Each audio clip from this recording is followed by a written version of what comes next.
Innamal a'malu binniyat, sesungguhnya sahnya suatu amal itu karena niat. Hadis ini begitu populer dan diriwayatkan oleh Sayyiduna Umar bin Khattab radhiyallahu anhu. Hadis ini menunjukkan tentang ukuran suatu amal, bahwa niat yang baik akan melahirkan amal yang baik. Begitu pula niat yang buruk akan melahirkan amal yang buruk dan amal yang tertolak.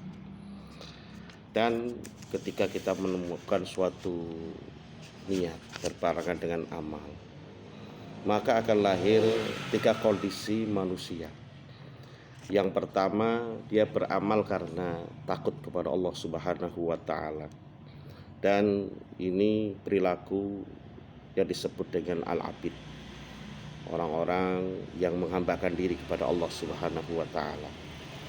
Dan yang kedua, dia berbuat suatu amal li thalibil jannah, karena dia mencari satu balasan, mencari surga, mencari pahala dan lain sebagainya.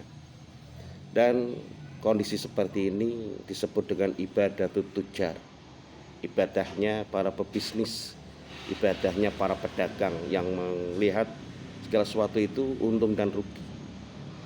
Dan yang ketiga, kondisi ketika dia melakukan satu perbuatan itu karena malu kepada Allah Subhanahu wa taala. Dia lakukan ibadah karena dia merasa sebagai seorang hamba yang banyak menerima nikmat, dia harus bersyukur pada Allah. Dan orang-orang ini disebut dengan orang-orang dengan kondisi ibadatul akhyar, ibadahnya orang-orang terpilih. Semoga kita semuanya dalam beribadah menjadi hamba-hamba Allah yang terpilih, hamba-hamba Allah yang senantiasa bersyukur pada Allah dan senantiasa melaksanakan perintah-perintahnya.